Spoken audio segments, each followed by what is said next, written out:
Yo, NBA fans! Grabe naman tong Nuggets. Hindi na naawa, winasak ang Clippers. Galit na galit nung si Westbrook. Pinauwi ang former teammate na si Kawhi. Pag-usapan natin yan, kaya huwag na natin patagalin pa.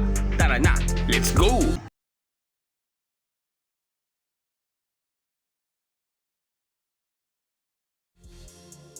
First quarter na ako nang bumanat dito ang Los Angeles Clippers. 6 na assist nga dito si James Harden. At aba, dumidepensa pa. Naistilan si Jokic. Naisasel naman dito para kay Derrick Jones Jr. Tatlo na kayo dyan, di nyo pa ni-reboundan. Dito double team nga si Kawhi pero makikita niya ulit si Derrick Jones Jr. Parang medyo naliligaw ata sa depensa itong Nuggets. Pinalipad pa ni Kawhi ang defender niya and then nice pass kay Batum for the 3. Dito napeke si Gordon. Natake si Jokic. Grabe si Kawhi. Ito naman si Jokic na napakamahalan sa first quarter. Ang na-score nga lang niya ng first quarter ay free throw. Ito mismatch sa kay Harden, hindi pa pumasok. Beat 10. Dito rin practice shot na nga lang sa kanya to eh. Pero nawalan pa. Medyo makalat na first quarter para kay The Joker. Parang wala atang gana si Jokic. Halatang halata naman tong si Jokic, parang gusto nang umuwi sa Serbia eh. Wala na siguro nag-aalaga ng mga kabayo niya. Pero joke lang syempre, babawi yan. Hindi man makascore pero babawi yan sa napakagandang assist. Sinasalo din naman siya nitong si Christian Braun. First quarter, meron tong 9 points. Maganda ang naging laro nito. Hindi man siya yung player na sobrang flashy, no? Yung sobrang ma-highlights, pero tingnan nyo naman. Magagandang cut para sa mga open shots. At dito, tuloy-tuloy ang magagandang assist nitong si Jokic. Sasagutin naman siya dyan ng kanyang Serbian teammate na si Bogdanovic. What a nice behind the back pass pa mula kay Harden. Ito nga stop and a pump. Easy lang. Dahil nga dyan ay pagpasok ng second quarter ay merong 5-point lead itong Clippers. Babawi naman agad ang Nuggets. Grabing reverse layup mula kay Aaron Gordon. Aba, ato ulit pa pero no sabi ni Kawhi. Nabalik naman kay Gordon at nice 3 mula kay Westbrook. Ang ganda nga rin ang naging laro nitong si Westbrook dito. Hindi na nga siya takot tumira ng 3 tulad ng dati. At parang mas naging sure ball siya ngayon sa 3. Pero maganda rin ang naging depensa nito. Nice pass kay Gordon for the monster slam. Assist naman dito kay Jokic para sa kanyang first 3 of the game. Iba rin talaga connection ng dalawang to, no? Triple-double duo. Magandang cut mula kay Jokic at may kasama pang foul. Pero kaya rin daw yan ni Kawhi. Nagpasabit din at pumasok pa ang napakahirap na tirang yun. Nag-ahabol dito ang Clippers. Nice 3 mula kay Harden. Isang magandang pasa kay Powell para palitin ang lamang sa 3. Nice jumper mula kay Norman Powell. Pero grabe talaga ang hustle ni Westbrook dito. Free throw niya, rebound niya, tira niya pa. Antindi. Ganadong-ganado, ilaglag ang Clippers. Nice block mula kay Jokic at lumaki nga ang kalamangan ulit dito.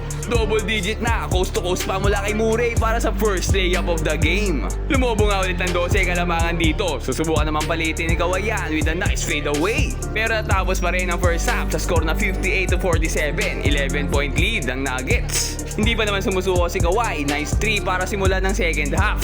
Pero dito magsisimula ng ma-activate itong si Jokic. Nice shot at nice pass kay Aaron Gordon. Ang gandang reverse slam. At dito kaliwat ka ng suntok ang binitawan ng Nuggets. Hindi nagpaawat, binugbog ang Clippers. Dito makikita ni Jokic si Michael Porter Jr. na libreng-libre sa 3. Bantayan nyo naman. 2 straight 3s mula sa kanya.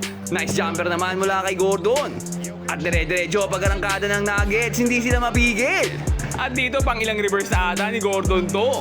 Isa lang na ulit yan sa dunk contest. Umabot na nga ng 30 kalabangan ng Nuggets. Sinusubukan naman bumawi ng Clippers at sirain ang momentum ng Nuggets. Dito nagsisimula na pumasok ulit yung mga tira nila.